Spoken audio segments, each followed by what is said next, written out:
नमस्कार, आप देख रहे हैं आज तक। आपके साथ मैं हूं सईद अंसारी।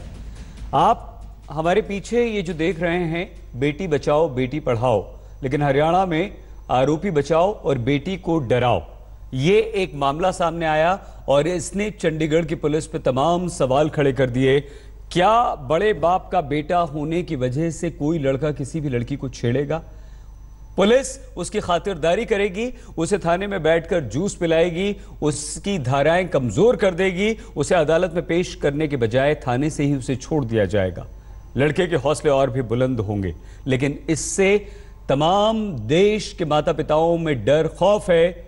लड़कियां डरी हैं, लेकिन सवाल सीधे सीधे पुलिस पर।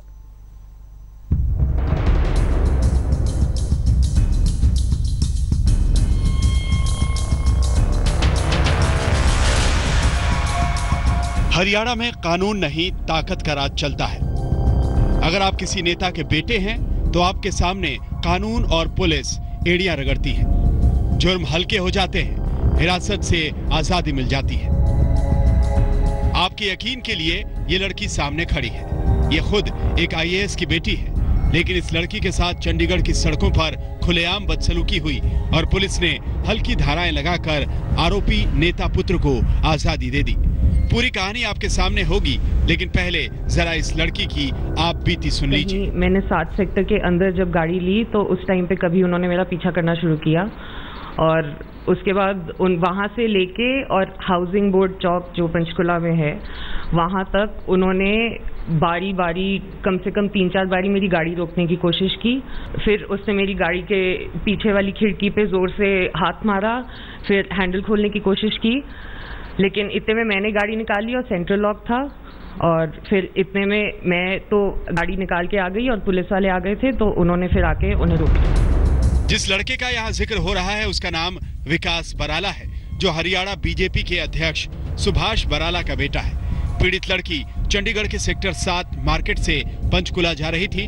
जब उसका पीछा किया गया, उसकी कार पर हमला किया गया। कार को ओवरटेक करने की कोशिश की गई। चंडीगढ़ पुलिस ने आरोपी को रंगे हाथ ऑन स्पॉट हिरासत में लिया, लेकिन जब इसका परिचय सामने आया तो हिरासत में इसे जूस और मिल्क शेक पिलाकर इसकी आवभगत की गई। सीएम मनोहर लाल खट्टर का कानून को अपना काम करने देने का दावा भी खोखला साबित हुआ। चंडीगढ़ पुलिस का मामला है, इसलिए चंडीगढ़ पुलिस पर हमको पूरा भरोसा है। कानून अपना काम करेगा। दोष यदि सिद्ध होगा तो कानून के अनुसार कार्रवाई होगी। अगर सिद्ध होता है तो ये बहुत ही, इसको कहना चाहिए कि निंदनीय बात है। सीएम साहब कानून की दुहाई देते रहे और चंडीगढ़ पुलिस ने एफआईआर की धाराएं ही बदल दी। ऐसी हल्की धारा लगा दी कि उसकी बैसाखी के सहारे आरोपी को हाथों हाथ हिरासत से मुक्ति मिल गई। Originally the FIR was registered under section 354D IPC and 185 Motor Vehicle Act. Consequent upon 164 statement of the complainant, we have added 341 IPC, 365 IPC, 511 IPC. These are non-bailable sections. Time तक मेरे पास कॉपी नहीं आई थी, original copy आ गई है 164 की। 164 की statement में लड़की में कहीं भी किडनैपिंग का जिक्र नहीं हुआ है। उसमें सिर्फ 341 का जिक्र है, वो हमने ऐड कर दिया है। क्या 3-3 बार धाराएं बदलने से पुलिस की मंशा पर सवाल उठना लाजमी नहीं है? अगर प्रदेश अध्यक्ष के बेटे को बचाना ही था तो पुलिस और सीएम साहब ने कानून की बड़ी बड़ी बातें की ही क्यों थी? मंजीत सहगल के साथ सत्येंद्र चौहान, चंडीगढ़, आज तक। तमाम राजनीतिक दलों के नेता इस वक्त हमारे साथ मौजूद हैं। चर्चा उनसे करेंगे कि बेटियों की सुरक्षा के लिए क्या किया जाए और बेटियां असुरक्षित क्यों, बड़े बाप का बेटा होने की वजह से क्या लड़के जो चाहेंगे वो करेंगे। लेकिन उससे पहले पुलिस पर जो सवाल है, पुलिस क्या कहती? जी हाँ, 164 सीआरपीसी की स्टेटमेंट के बाद हमने 341 आईपीसी, 365 आईपीसी, 511 आईपीसी जो कि नॉन बेलेबल सेक्शंस हैं, वो हमने धाराएं ऐड की हैं। तो इसमें क्या किडनैपिंग का भी बनता है? अटेम्प्ट टू किडनैप का हमने धारा लगाई है इसमें। पहले वाले जो सुबह जो केस हुआ था, जो धारा इधर देखो सर, इसमें भी अवेलेबल ओपन। अच्छा, लेकिन अभी थोड़ी देर पहले आप कह रहे थे कि इसमें नॉन बेलेबल है, आपने ही बताया था कि नॉन बेलेबल ऑफेंस है, अटेम्प्ट टू जो किडनैपिंग का तो है। उस टाइम तक मेरे पास कॉपी नहीं आई थी, ओरिजिनल कॉपी। 164 की स्टेटमेंट में लड़की में कहीं भी किडनैपिंग का जिक्र नहीं हुआ है। हाँ, उसमें सिर्फ 341 का जिक्र है, वो हमने ऐड कर दिया है, और फर्दर कोई अगर सेक्शन बनेगा तो हम उसमें लीगल ओपिनियन लेके लगाएंगे। और हमारे साथ जवाहर यादव जी हैं जो बीजेपी के प्रवक्ता हैं, हमारे साथ चित्रा सरवरा जी हैं कांग्रेस की प्रवक्ता आप हैं, गोपीचंद गहलोत जी INLD के वरिष्ठ नेता हैं, बी चंद्रशेखर जी हैं फॉर्मर DGP पंजाब। ये तमाम लोग हमारे साथ हैं। हम आप सभी से इस घटना के बारे में चर्चा जरूर करेंगे, लेकिन आप चारों से एक सवाल राजनीति से हटके, पार्टी लाइन से हटकर आपसे निवेदन है, आप तीनों से, DGP साहब अलग हैं, आप तीनों ये भूल जाइए कि आप किस दल के हैं, किस पार्टी के हैं। जवाहर जी, अगर यही हादसा, आप इसे प्लीज अन्यथा मत लीजिएगा, क्योंकि यही सवाल हम चित्रा जी से और गोपीचंद जी से भी पूछेंगे। तीनों से आपसे एक ही सवाल है, चारों से, बल्कि DGP साहब आपसे भी, चंद्रशेखर जी, अगर यही हादसा अपने घर की किसी बच्ची के साथ होता तो आप किस तरह की धाराएं एक्सपेक्ट करते हैं, और क्या आप इस बात से संतुष्ट हो जाते कि पुलिस ने पकड़ा तो भले ही कुछ ही देर में छोड़ दिया, जमानत दे दी? मैं कहना चाहता हूं कि 1857 में हिंदुस्तान की आज़ादी की पहली लड़ाई लड़ी गई थी। उसके बाद अंग्रेजों ने हिंदुस्तान को दबाने के लिए ऐसे कानून बनाए ताकि दोबारा कभी कोई रिवोल्ट ना हो सके। इसके लिए इंडियन पीनल कोड ऑफ 1861 बनाया गया और बाकी कानून बनाए गए। ये सारे कानून जो थे वो प्रो स्टेटस, प्रो कह सकते हैं कि एस्टेब्लिशमेंट कि जो जैसा ढांचा है उसके मुताबिक ये कानून बनाए गए थे। सर आप वेरी सॉरी, आम आदमी की बेहतरी के लिए नहीं बनाए गए। सर इसीलिए मैं कहना चाहूंगा, जी जी जी, हम चाहते हैं कि आप जो हमने सवाल पूछा था सर, ही पहले तो ये कानून ही इनएडिक्वेट हैं। अगर उनकी इंटरप्रिटेशन ठीक की जाए तो ये काफी हैं, लेकिन आगे जो सर पुलिस की कोई जिम्मेदारी नहीं बनती है। सर पुलिस की कोई जिम्मेदारी नहीं बनती है कि कम से कम लड़की बोलेगी कि मेरा अपहरण करने की कोशिश की गई है, तभी केस दर्ज होगा, तभी धाराएं लगाई जाएंगी। लड़की ने कहा कि शीशे पे हाथ मारा गया, दरवाजा खोलने की कोशिश की गई, यह अपहरण की कोशिश नहीं। चंद्रशेखर सर तो और क्या है? मैं यही कहना चाहता हूं कि जो इनका कंडक्ट है मुल्जिमों का वो बहुत खतरनाक है। नहीं सर, पुलिस पर बात कीजिए प्लीज। सर पुलिस पे बात कीजिए, पुलिस ने क्या अपनी जिम्मेदारी, अपना काम ठीक से किया? चंद्रशेखर जी, मैं वही कहना चाहता हूं कि इसमें जो कन्फाइनमेंट थी, जो क्रिमिनल फोर्स यूज की गई, जो इनकी इंटेंशन थी, उससे कोई भी बड़ा हादसा हो सकता था। सर फिर आप बता ही नहीं रहे हैं सर, पुलिस तो वहां पे था ही नहीं किया ना सर, पुलिस ने ठीक धाराएं नहीं लगाई ना, पुलिस ने कमजोर केस बनाया ना सर। ये धाराएं कब लगाई गई हैं? धारा 506 IPC लगाकर उसको गिरफ्तार करना चाहिए। थैंक यू वेरी मच, बहुत शुक्रिया। जवाहर यादव जी बताइए सर, आप बताइए।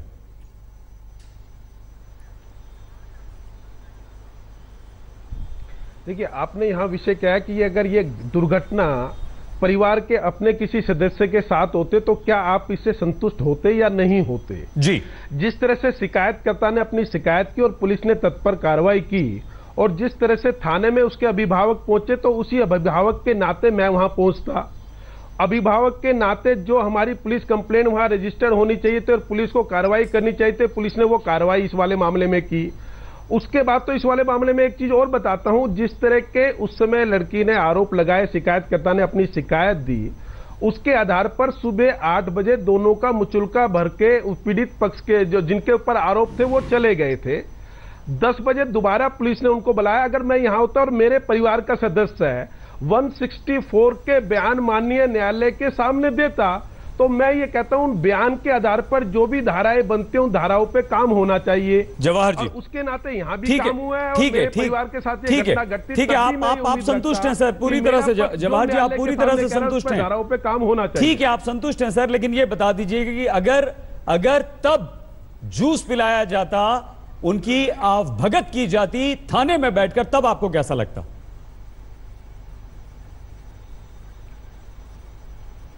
देखिए, ये जो विषय आपका है कि जूस पिलाया गया, किस समय पिलाया गया, ये मुझसे संबंधित विषय नहीं है। अरे सर, और पिलाया गया, कब पिलाया गया, मुझे इसकी जानकारी नहीं। जवाहर जी, परंतु मेरा कहना यह है कि जवाहर जी, नहीं जवाहर जी, आप प्लीज मत बचिए। मैं अपनी बात कर रहा हूं। जवाहर जी, अपनी बात मत कीजिए प्लीज। अरे सर, साफ सी बात है, अगर कोई किसी लड़की को छेड़ता है, सर नींद नहीं आएगी उस बच्ची को। सर घर में उस लड़की को नींद नहीं आएगी, उसके घर में खाना नहीं खाया जाएगा, उसके घर में इतना जबरदस्त डर और खौफ होगा। ये सिर्फ चंडीगढ़ की बात नहीं है जवाहर जी, ये सिर्फ उस लड़की की बात नहीं है जिसके साथ ये हुआ। ये हिंदुस्तान में कहीं भी किसी के घर में। मैं आपसे सहमत हूं, मैं आपसे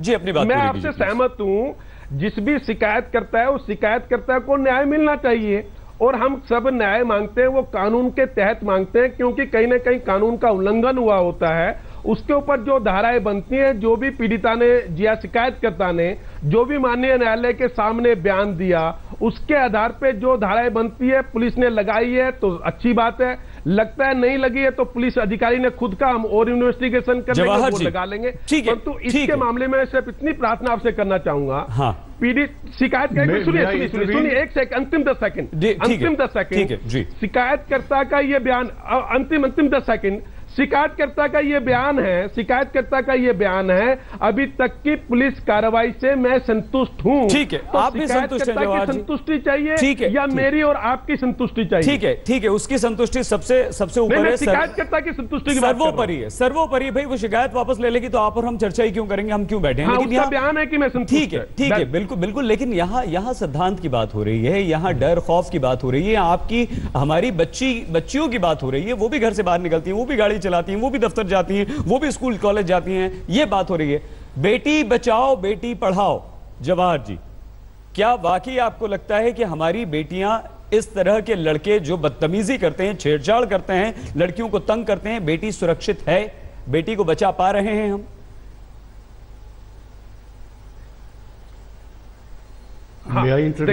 आपका बिल्कुल मूल प्रश्न है, सैद्धांतिक प्रश्न है, और सबके लिए चर्चा का ये विषय है, ये चर्चा का विषय है।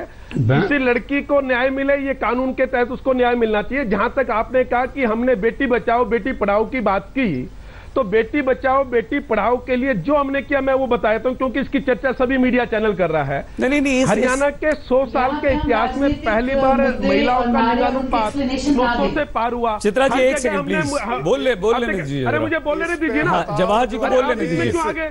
आप बीच में क्यों आगे? बोलिए जवाहर जी जरा जल्दी से खत्म कर दीजिए, गहलोत जी से भी बात करिए। क्या हो गया, आप धमका क्यों नहीं, आराम से बात करें। जवाहर जी आराम से बात करें, आप धमकाएं नहीं। गहलोत जी एक सेकंड, सरकार का मतलब ये थोड़ी आप धमकाएंगे किसी को। अरे ये देखिए, अरे ये इनके बात करो। गहलोत जी, चित्रा जी, आप दोनों से निवेदन है कि उनकी बात सुन लीजिए जवाहर जी की, आपको पूरा मौका दिया जाएगा, सुन तो लीजिए क्या कहना चाहते हैं, बताइए जवाहर जी, जरा जल्दी से खत्म कर दीजिए सर। देखिए, राजनीति में कैसे तरोड़ मोड़ होता है, जैसे अभी मेरे बड़े भाई ने कहा कि मैं धमका रहा हूं, जबकि मैंने ऐसा कुछ नहीं कहा। अब विषय यह है कि जहां तक आपने किया कि बेटियों की सुरक्षा के लिए सरकार ने कुछ किया है या नहीं किया, ये एक अच्छी चर्चा इस पर होनी चाहिए। हमने हरियाणा पहला स्टेट है जहां हर डिस्ट्रिक्ट में महिला थाने खोले गए हैं। हमने ये कहा है कि महिला की कोई भी कंप्लेंट किसी भी कीमत पर उस पर एफआईआर होगी ही होगी, बाद में उसमें इन्वेस्टिगेशन होती रहेगी, पर महिला पर की हर बात पर एफआईआर होनी चाहिए, ये हमने कहा है। महिलाओं की पुलिस में भर्ती 6% से लेकर 8% गए, और 8 से अब हम 10% पे जा रहे हैं, जिससे कि महिलाओं के प्रति कोई अपराध हो तो महिला उन सबको, महिला पुलिसकर्मी उनकी अप्रोच वहां तक और अच्छी संख्या में क्षमा आपको बीच में रोक रहे हैं जवाहर जी, इतना सब कुछ करने के बाद भी इस तरह विकास बराला जैसे लड़कों की हिम्मत क्यों बढ़ रही है?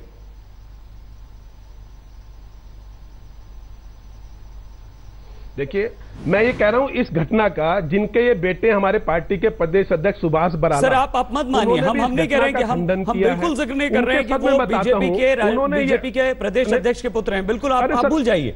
आप सिर्फ उसे एक लड़के के तौर पर लीजिए, उसे एक बदमाश के तौर पर लीजिए जिसने एक लड़की को छेड़ा है। अब मैं भी देखिए, उस लड़के के पिता ने भी इस घटना की निंदा की है और उन्होंने कहा है कि कानून को अपना काम करना चाहिए, जो भी दोषी है उसको सजा मिलनी चाहिए। ये उनके पिता ने किया है। जहां तक भारतीय जनता पार्टी के संदर्भ का, हमने इस घटना की निंदा की थी और हमारा स्पष्ट मानना है महिला के प्रति पूरे देश में कहीं भी कोई अपराध होता है, इवन विदेश में भी होता है, तो यहाँ का विदेश मंत्रालय जाकर वहां भी न्याय दिलाने की कोशिश करता है कि उनको वो प्रक्रिया के तहत वो विदेश में भी लड़ाई लड़ सके। इसके प्रति भारतीय जनता पार्टी जवाहर जी अभी 1 घंटा है पूरा। जवाहर जी, क्योंकि गहलोत जी और चित्रा जी को शामिल कर लेते हैं, लेकिन जवाहर जी इस सवाल का जवाब बाद में दीजिएगा, मन में आ गया इसलिए आपसे कह दे रहे हैं कि परिवार को क्या मतलब सर इन सब चीज़ों से, आंकड़ों से, परिवार को क्या मतलब कि इतने सारे थाने खुले हुए हैं जिस परिवार की बच्ची के साथ छेड़छाड़ होती है, परिवार को क्या मतलब कि धाराएं उसकी कमज़ोर लगा दी गई। परिवार तो ये चाहेगा ना कि उसे सज़ा हो, वो जेल में जाए, उसकी जमानत अगर होती भी है तो अदालत से हो और कम से कम आगे कोई लड़का इस तरह की हिम्मत ना कर सके। इसका जवाब सर आप बाद में दीजिएगा। गहलोत जी, क्या आपको लगता है पुलिस ने वाकई अपना काम ठीक से नहीं किया, धाराएं जो थी वो बदलकर पुलिस ने गलत किया? मैं कहना चाहता हूं कि बहादुर लड़की के जज्बे को सलाम करूंगा जिसने अब हाँ जी, आप कौन आगे बीच में? मेरे से पूछा गया है। कहिए कहिए, इनको रोको ना। गहलोत जी सब आपकी बात सुन रहे हैं। सबसे पहले उस बहादुर लड़की के सबसे पहले उस बहादुर लड़की के जज्बे को सलाम करता हूं जिसने अकेली ने इतनी हिम्मत दिखाई और आज अगर वो सुरक्षित है तो सबसे बड़ा योगदान उसके साहस, अदम्य साहस का रहा है। साथ साथ मैं चंडीगढ़ पुलिस की भी उस वक्त की कार्रवाई की तो तारीफ करूंगा। बाद में जो 3 स्टेटमेंट, 3 प्रेस कॉन्फ्रेंस डीएसपी के द्वारा की गई और उनमें अलग अलग भाषा बोली गई, वो शक और संदेह के घेरे में आता है। खास तौर पे सेक्शन 365 और 511 का हटाया जाना इस बात का परिचायक है कि किस लेवल से ये दबाव पड़ा है पुलिस पे और किस तरह से ये सेक्शन हटी है। इनका जो है आज देश की जनता और विशेषकर प्रदेश की जनता पूछना चाहती है, अगर यही कार्रवाई किसी आम आदमी के द्वारा की जाती, किसी आम लड़के के द्वारा की जाती, तो क्या ऐसी ही कार्रवाई होती? जो आरजी इस पे खास तौर पे बताएं। और बेटी बचाओ बेटी पढ़ाओ हरियाणा से शुरू हुआ है। आज हरियाणा में क्या स्थिति है मैं उस पर चर्चा नहीं करूंगा, परंतु चंडीगढ़ जैसे शहर में जी हम यहाँ पर आपको रोक रहे हैं। जवाहर जी आप भी जवाब जरूर दीजिएगा। चित्रा जी आपसे, एक वरिष्ठ आईपीएस ऑफिसर की बेटी सुरक्षित अगर नहीं है तो आम लड़की का क्या होगा? खैर पुलिस ने गलत धाराएं लगाई, नर्म धाराएं लगाई, सवाल चंडीगढ़ पुलिस पर उठ रहे हैं। चित्रा जी, क्या आपको लगता है कि सिर्फ एक बीजेपी के प्रदेश अध्यक्ष का बेटा होने की वजह से विकास पर पुलिस की ये मेहरबानी है? ये आपने जो सवाल करा है, मैं समझती हूँ ये खुद में ही एक जवाब है। बीजेपी प्रदेश अध्यक्ष का बेटा रात को 12 बजे पकड़ा जाता है। पहली स्टेटमेंट जो लड़की की है उसे लेकर जो पहली धाराएं उस पर लगाई जाती हैं, दे आर नॉन बेलेबल। लेकिन सवेरे 4-5 बजे तक जब उन्हें पता चलता है कि ये लड़का कौन है, इनके पिताजी कौन हैं, तो वो धाराएं हटा दी जाती हैं। उसके ऊपर बेलेबल ऑफेंस और हल्के वो डाले जाते हैं। उसको 8 बजे से पहले ही घर भेज दिया जाता है। और अगर जैसे आपने पहले एक सवाल करा कि अगर मेरी बेटी होती, अगर मैं एक पेरेंट, एक माता पिता की तरह अगर मैं इस बात पे जवाब दूं, तो जो यहां पे हुआ मैं समझती हूं 2 क्राइम्स हुए। एक तो रात को हुआ, जिस दहशत और जिस हैवानियत को बेटी को सहना पड़ा, जिसे उसने सरवाइव करा अपनी हिम्मत से, अपने जोश से, जिसके लिए वो लड़ रही है, जिसके लिए उसके पिता सोशल मीडिया पे भी उतरे। एक तो वो क्राइम हुआ। दूसरा क्राइम हुआ जब पॉलिटिकल इंटरवेंशन, राजनीतिक ताकत और तंत्र के बीच में जो है घुसपैठ हुई और सारे के सारे इल्जाम धूमिल कर दिए गए, चार्ज धूमिल कर दिए गए। तो मैं समझती हूं अगर मैं एक माता पिता होती तो मुझे इस पे लगता है कि ये दूसरा क्राइम था। जो सरकार बेटी बचाओ बेटी पढ़ाओ का नारा देकर यहां पर आई है, असल में उनका नारा आना चाहिए बेटी भगाओ बेटी उठाओ। चित्रा जी, अपने बेटों को कौन से नारे सिखा के आए हैं? चित्रा जी रोक रहे हैं हम यहाँ पर आपको, लौटेंगे तो इस चर्चा को आगे बढ़ाएंगे। लेकिन जवाहर जी हम आपसे जरूर पूछेंगे, लेकिन यहाँ सवाल ये बिल्कुल हम नहीं उठा रहे हैं कि हरियाणा बीजेपी प्रदेश अध्यक्ष का बेटा विकास है। कोई भी लड़का हो, कोई भी लड़की हो, उस लड़की को सुरक्षित होना चाहिए और इस तरह की नीयत वाले लड़कों को सजा मिलनी चाहिए। यहां सवाल विकास का नहीं है, कोई भी लड़का होता तो उसे सजा मिलनी चाहिए थी और पुलिस को सख्त कार्रवाई करनी चाहिए थी। चंडीगढ़ में एक लड़की को छेड़ा जाता है। चंडीगढ़ की पुलिस की साख बहुत अच्छी है, वो देश भर की पुलिस में अपना एक मुकाम रखती है, लेकिन वहां की पुलिस पर सवाल। लेकिन लड़की के साथ क्या कुछ हुआ, लड़की खुद बता रही, सुनिए। रात को 12:30 बजे के आसपास मैं चंडीगढ़ 8 सेक्टर से घर की तरफ आ रही थी, तो कहीं मैंने 7 सेक्टर के अंदर जब गाड़ी ली तो उस टाइम पे कभी उन्होंने मेरा पीछा करना शुरू किया और उसके बाद वहाँ से लेके और हाउसिंग बोर्ड चौक जो पंचकुला में है वहाँ तक उन्होंने बारी बारी कम से कम 3-4 बारी मेरी गाड़ी रोकने की कोशिश की, सारे रास्ते मेरे साथ चलाई और 2 बारी वो गाड़ी से उतर के, जो ड्राइवर के साथ बैठा था वो गाड़ी से उतर के आया मेरी गाड़ी की तरफ। एक पहली बार मैंने भगा ली, दूसरी बार हाउसिंग बोर्ड चौक पे हुआ, उन्होंने मेरी गाड़ी ब्लॉक की, वो गाड़ी से उतर के मेरे पास आया तो मैंने गाड़ी हिला ली साइड से और फिर उसने मेरी गाड़ी के पीछे वाली खिड़की पे जोर से हाथ मारा, फिर हैंडल खोलने की कोशिश की, लेकिन इतने में मैंने गाड़ी निकाली और सेंट्रल लॉक था और फिर इतने में मैं तो गाड़ी निकाल के आ गई और पुलिस वाले आ गए थे तो उन्होंने फिर आके उन्हें रोक लिया। तो उस टाइम पे क्या आपको लग रहा था कि ये आपकी गाड़ी खोलने की कोशिश कर रहे हैं या जबरदस्त? वो मेरी गाड़ी वो सारे रास्ते जब से मैंने उनकी गाड़ी देखी वो मेरी गाड़ी को रोकने की कोशिश कर रहे थे। वो बार बार अपनी गाड़ी पास लाते थे ऐसे कि मैं डर के रोक लूं गाड़ी कि लग जाएगी तो इससे अच्छा रोक लो। वो बस मैंने रोकी नहीं, मैं धीरे करती थी फिर साइड से निकाल लेती थी, लेकिन हाँ। पुलिस को कॉल आपने गाड़ी चलाते वक्त ही कर दिया था या रोककर? मतलब उन्होंने पहली बार 26 सेक्टर में मुझे रोकने की कोशिश की, मेरी गाड़ी का रास्ता ब्लॉक किया, मैं मुड़ने वाली थी तो उस टाइम मैंने रिवर्स करके गाड़ी भगाई और उस टाइम मैंने पुलिस को फ़ोन किया था कि ये ऐसे मुझे लड़के तंग कर रहे हैं और फिर मैंने उन्हें बताया था कि मैं इस तरफ आ रही हूँ, तो फिर उन्होंने असिस्टेंस भेजी। अच्छा, पुलिस में आपने शिकायत दी, क्या शिकायत में आपने हूबहू यही बातें बताई कि भाई उन्होंने हमारी गाड़ी भी खोलने की कोशिश करी, मेरी गाड़ी का पीछा भी किया? वो सब बाद में हुआ। कंप्लेंट मैंने पहले दे दी थी, वो मुझे तंग कर रहे थे और फिर 26 सेक्टर के अंदर मैं मुड़ने वाली थी और उन्होंने मेरी गाड़ी के आगे अपनी गाड़ी लगा के मेरा रास्ता रोक दिया और फिर ड्राइवर के साथ जो पैसेंजर सीट में था वो लड़का गाड़ी से उतर के और मेरी गाड़ी की तरफ चल रहा था। उस टाइम मैंने रिवर्स करके गाड़ी वहां से निकाली जल्दी से, इससे पहले कि वो पहुंचता, और फिर मैंने पुलिस को फोन किया। और जब पुलिस आ गई तो उन लड़कों को ऑब्वियसली पकड़ा होगा, आप भी गाड़ी से उतरे होंगे, तो आपको हाव भाव देख के लग रहा था कि शराब भी पी? जब जैसे ही मैंने देखा कि पुलिस आ गई है और पुलिस ने उन्हें घेर लिया है तो मैं वहां से भाग के घर ले आई गाड़ी। आप रुके नहीं वहां पे? मैं वहां पे नहीं रुकी। फिर उसके बाद मुझे पुलिस का फोन आया तो फिर मैं अपने फादर को लेके वहां वापस गई और फिर तो हम दूर खड़े थे तो दूर से स्मेल आ रही थी। अब आपको पता है कि पुलिस ने उनको बेल दे दी है थाने से ही, और जबकि 2 बार पुलिस ने खुद कहा कि नॉन बेलेबल ऑफेंसेस बनते हैं, ये धाराएं हमने लगाई हैं और फिलहाल हमने उनको छोड़ दिया है। और उनका ये कहना है कि जो लड़की है उसने कहीं भी अपनी शिकायत में ये नहीं कहा कि गाड़ी खोलने की कोशिश करी या किडनैप करने की कोशिश की। अब मैंने अपनी स्टेटमेंट में बहुत क्लियरली लिखा है कि उसने मेरे दरवाजे का हैंडल खींचा, उसने मेरा दरवाज़ा खोलने की कोशिश की। किडनैपिंग वर्ड एग्जैक्टली का तो पॉइंट नहीं है, क्योंकि मेरा दरवाज़ा कोई क्यों खोलेगा रात को, अकेली लड़की का दरवाज़ा कोई क्यों खोलेगा गाड़ी का, और वो भी पीछा करके।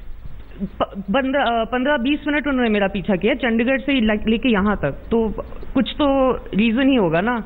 मतलब अब मैं वर्ड बोलूँ ना बोलूँ, लेकिन मेरा दरवाजा कोई क्यों खोलेगा, कोई सड़क चलते तो ऐसे खोलता नहीं है। तो अब आप इसमें कानूनी कार्रवाई करना चाहती हैं आगे? जवाहर जी, क्या आप सुन पाए हैं इस लड़की की पूरी बात जो सत्येंद्र चौहान हमारे संवाददाता से इसने कही? सिर्फ हाँ या नहीं, क्योंकि सवाल हम चित्रा जी से पूछेंगे, उसके बाद आपके पास आएंगे। सर, सुन पाए आप? सुन लिया आपने बात? हाँ जी। नहीं, बिल्कुल ठीक है, बिल्कुल मैंने ठीक है सर, पूरी उनकी जो बाइट थी पूरी की पूरी सुनी, पहले सबसे आखिरी सब तक। ठीक है जवाहर जी। चित्रा जी, इस लड़की ने साफ ये कहा, देखिए आप इसे इस तरह से लीजिएगा चित्रा जी, जो भी इन लड़कों ने किया वो विकास बराला था, उसका साथी आशीष था, हिंदुस्तान के चंडीगढ़ में हुआ या किसी कोने में कश्मीर से कन्याकुमारी तक कहीं होता, वो निंदनीय है। ऐसे लड़के को सजा मिलनी चाहिए, पुलिस को सख्त कार्रवाई करनी चाहिए। इससे हम इनकार इस हिंदुस्तान का कोई भी पेरेंट, कोई भी शख्स नहीं करेगा चित्रा जी। लेकिन क्या कहीं ऐसा तो नहीं कि हरियाणा बीजेपी के अध्यक्ष का बेटा है विकास, इसलिए आप ज्यादा दबाव बना रही हैं, आप चाहती हैं कि इसे राजनीतिक रंग और रूप दिया जाए? मैं समझूंगी ये बहुत ही मिसफॉर्चुनेट बात होगी अगर इस बात को इस नजरिए से देखा जाए। आज आप और मैं बैठ के इस लड़की की बात सुन रहे हैं सिर्फ इसलिए कि क्राइम होते होते रुक गया। अगर वो जो भी वो आम लड़के करने चले थे, अगर वो क्या रास्ता पूछ रहे थे, क्या वो खो गए थे, क्या वो उसे मदद चाहते थे, वो क्या कर रहे थे? रात को उसको उन्होंने 20-25 मिनट पीछा करा, लड़की का हैरेस किया। आज हम शब्दों में क्यों घुस रहे हैं कि किडनैपिंग हुई तो नहीं? तो किडनैपिंग नहीं है, क्या पता वो आपका दरवाजा रास्ता पूछने के लिए कर रहे थे कि आपका सिर्फ पर्स चोरी करने के लिए कर रहे थे। मैं समझ रही हूं इन बातों में ना उलझाया जाए। क्राइम क्या था कि एक इंटेलिजेंट, बोल्ड, एजुकेटेड लड़की थी, रिसोर्सेस थे, अच्छे शहर में थी, बच गई। लेकिन ये जो होने जा रहा था, ये आप और मैं हम सब जानते हैं कि ये क्या होने जा रहा था। यही हरकत एक पैदल चलती लड़की के साथ हुई होती तो इसका अंजाम क्या होता? क्या जो चित्रा जी कह रही हैं आप उससे सहमत हैं?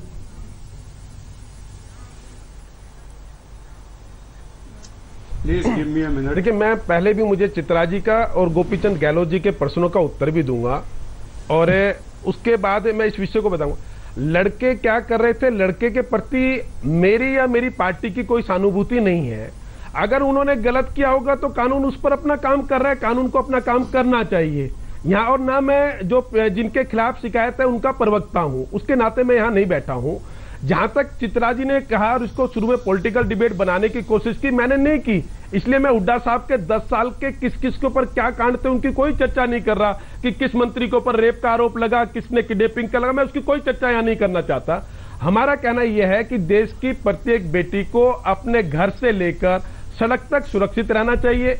ये एक जागरूकता का विषय है कि ये घटना भी आती है घर से कि बाप बेटी से बलात्कार कर देता है, जिसकी जिम्मेवारी उसकी सुरक्षा की होती है, वो करीबी रिश्तेदार भी उस महिला के साथ बदतमीजी कर देता है। मेरा कहना है कि हम सबको उस मानसिकता को बदलने की आवश्यकता है कि महिलाओं का सम्मान करना हम सब सीखे, महिलाओं का सम्मान करें, महिला के साथ कहीं भी जरा जवाहर जी आप बहुत अच्छी बात कर रहे हैं, सब मिलकर उसको रोकने का जवाहर जी बहुत अच्छी बात आपने की। आपकी सरकार ने बेटी बचाओ बेटी पढ़ाओ का नारा दिया, उसमें कार्रवाई शुरू की। लेकिन अगर सख्त सजा आप दिलवा दें विकास को, अगर सख्त धाराएं आप लगवा दें, तो शायद शुरुआत यहीं से होगी।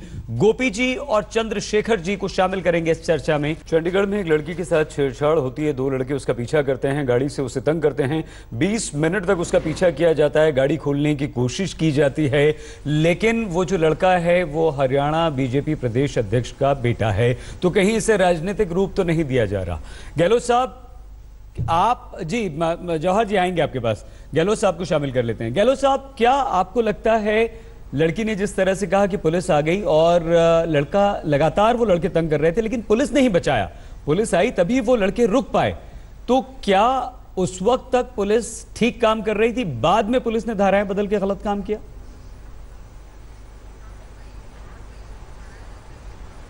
मैं तो ये कहूंगा कि मैं उस क्षेत्र में 5 साल तक रहा हूं, सेक्टर 7 में, 7-26 मध्य मार्ग बड़ी सेफ जगह है।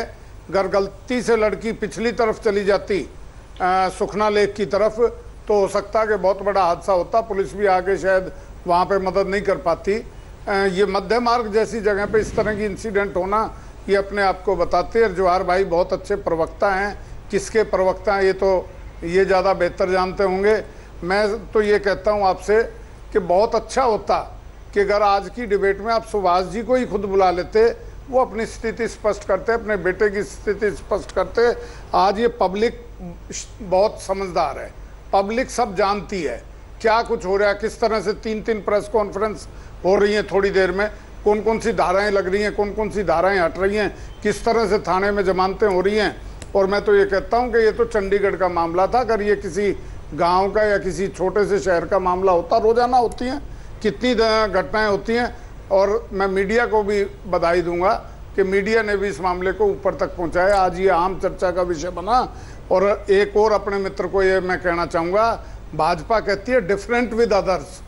अगर दूसरों से अलग है, हटके है, तो एक मिसाल कायम करे कि अगर उनके किसी बड़े नेता के बेटे पे कोई इल्ज़ाम लगा है तो जब तक उसको क्लीन चिट ना मिल जाए वो एक तरफ हों, और उसके बाद अगर वो जैसा किया जा रहा है वो बच के आ जाते हैं तो उनको फिर आप बहाल कर दें, आप इससे भी बड़े ओहदे पे बैठा दें। जवाहर जी, हमें कोई वो नहीं है सर। एक सेकंड, गहलोत साहब की जो हालत है जिस तरह, ठीक है गहलोत साहब, जवाहर जी आप जरूर जवाब दीजिएगा, बहुत देर से कुछ कहना चाह रहे हैं, लेकिन हम चंद्रशेखर जी को शामिल कर लेते हैं चर्चा में। बहुत देर से आपने कुछ नहीं कहा जी, बस जवाब ले 10 सेकंड नहीं पक्का, क्योंकि जवाहर जी चंद्रशेखर जी का जवाब भी आप ही को देना है, क्योंकि उन्होंने भी पुलिस फॉर्मर डीजीपी होने के बावजूद उन्होंने सवाल उठाया था। सबसे ज्यादा समय जो है मैं दो बातें कहना चाहता हूं। ऐसा ही एक हादसा स्मृति ईरानी जो बीजेपी के मिनिस्टर हैं इनके साथ हुआ था। दिल्ली यूनिवर्सिटी के कुछ लड़कों ने शराब पी के छेड़खानी की थी, उन्होंने कुछ जेस्चर ही किए थे, कुछ वर्ड्स वगैरह बोले थे, उनकी बिना पे उनको गिरफ्तार करके एग्जाम्पल सेटिंग की गई थी। इस केस में मैं कहना चाहता हूं, एक कहावत है कि nip the evil in the bud. अगर हम सोसाइटी से क्राइम को खत्म करना चाहते हैं तो एग्जाम्पल सेटिंग में the bigger the man the bigger the fun. इसके लिए मैं कहूंगा कि अगर इसमें तफ्तीश क्या करनी है, 2, 3, 4 स्टेटमेंट्स रिकॉर्ड करने की बात है जो कि 1 दिन में, 2 दिन में, 3 दिन में रिकॉर्ड की जा सकती हैं। उसके अलावा इसकी समरी ट्रायल हो और 1 हफ्ते 2 हफ्ते के अंदर ये केस मजिस्ट्रेट के पास पहुंच जाना चाहिए। दूसरी बात जो मैं कहना चाहता हूं वो ये है, वो उसका ताल्लुक गवर्नमेंट ऑफ इंडिया और स्टेट गवर्नमेंट्स के साथ है। ये जो knowledge of law police officers को ट्रेनिंग के दरमियान इम्पार्ट की जाती है, दिस इज हाईली इनएडिक्वेट। ये थोड़े से सेक्शन पढ़ा दिए जाते हैं, ठीक है सर, और बाद में इनको खुला छोड़ दिया जाता है। ये बहुत policing is nothing, Chandrashekhar ji, policing is nothing but enforcement. बहुत इंपॉर्टेंट सवाल है इसमें, जवाहर जी कहिए, जवाब दीजिए। मैं कहूंगा कि पुलिस महकमे में ट्रेनिंग के दरमियान एक डिप्लोमा या एक डिग्री लॉ की इनको दी जानी चाहिए। बिल्कुल सर, बिल्कुल, ताकि ये गलती ना कर सकें और लॉ ऑफिसर्स पे बात ना छोड़ी जाए कि लॉ ऑफिसर ने ये दिया है। मैं अपने तजुर्बे से कहना चाहता हूं कि most of the law officers are people of convenience. ठीक है सर, ये महकमे के कन्वीनियंस के लिहाज से रखे जाते हैं और ज्यादातर सिफारशी होते हैं। सर, ये सिस्टम हमेशा ही चलता रहेगा अगर इसमें रिफॉर्म्स ना लाए गए। चंद्रशेखर, हाँ जवाहर जी बताइए, बोलिए। जो डीजीपी बी चंद्रशेखर जी जो कह रहे हैं, जो बी चंद्रशेखर जी बी नहीं, ये डॉक्टर चंद्रशेखर हैं, फॉर्मर डीजीपी पंजाब। उनको ये सुझाव अपने देने चाहिए और अच्छा है उन्होंने। अरे सर, अरे मैं जानता हूँ साहब, मैं जानता हूँ, सुन लीजिए ना, अपनी बात मैंने कोई गलत थोड़ी बोला है साहब, आप सुन लीजिए, मैंने कोई आपको ऐसा अरे सर आप देखो, आपने तो फिर वही पुलिस वाला रोप मुझ पर झाड़ना शुरू कर दिया सर। मैं साधारण सा व्यक्ति हूँ, मेरी भी सुन लीजिए, आम आदमी की सुन लीजिए। जवाहर जी, अच्छी बात है, जवाहर जी प्लीज, सम्मान करता हूँ, कोई बात नहीं, ठीक है जवाहर जी। सर जी, अब मैं, हाँ मुद्दे पे आइए, मैं विषय पे आता हूं। हाँ, विषय पे आइए। देखिए, यहाँ 2 चीजें निकल कर आई इस पूरी घटना में जो शिकायत करता है, जो पीड़ित पक्ष है, वो संतुष्ट है, पुलिस की कार्रवाई से संतुष्ट है। उसका बयान यह है कि हम पुलिस की कार्रवाई से संतुष्ट है, और उन्होंने जो माननीय न्यायालय के सामने बयान दिया 164 का, उससे भी वो संतुष्ट है। कारण क्या है कि शिकायतकर्ता तो संतुष्ट है और बाकी क्या लोग असंतुष्ट है, ये उनको सोचना चाहिए। दूसरा, अब मैं आदरणीय गोपीचंद गहलोत जी का जवाब देना चाहता हूं, मेरे बड़े भाई हैं, हम पड़ोसी भी हैं गुड़गांव में। मेरा उनको निवेदन ये है कि आप चिंता मत कीजिए, आपको तो ये व्यक्तिगत अनुभव भी है। आप संतुष्ट नहीं है, ये बताओ। सर मैं उत्तर दे लेता हूं, सर मैं उत्तर दे लेता हूं, आपका उत्तर दे रहा हूं, और मैं आपको भी संतुष्ट करूंगा।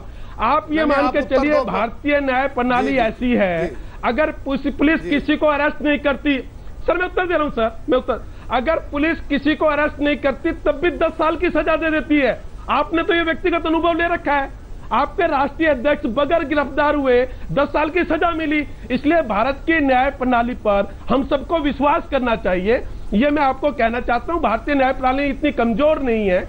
और मेरा एक निवेदन हो रहा है, आपने कहा था सुचिता की राजनीति करती है भारतीय जनता पार्टी, जिस 10 साल के व्यक्ति को सजा मिल रखी है, जो तिहाड़ जेल में बंद है, आप ये कहना बंद कीजिए कि हम उनको सीएम बनाएंगे। बातों को घुमाने, अरे सर आप बातों को घुमाने के लिए, सर मैं तो न्याय प्रणाली की बात कर रहा हूं सर, मैं तो न्याय प्रणाली की कहां जा रहे हैं सर, मैं तो ये कह रहा हूं अरे जवाहर भाई विश्वास होना चाहिए। मेरे सामने आप डिबेट को कहां सर, मैं तो कह रहा हूं न्याय जो आज सर आपका आज बेटी बचाओ बेटी पढ़ाओ, आप ये यहाँ से शुरू कराया। मैं ये कह रहा हूं आज का ये विषय आप डिबेट को कृपया ना घुमाओ। वक्त हमें इजाजत नहीं दे रहा है कि हम इस कार्यक्रम को आगे बढ़ाएं, मजबूरी है हमारी। आप सभी का बहुत बहुत धन्यवाद। देखते रहिए आज तक।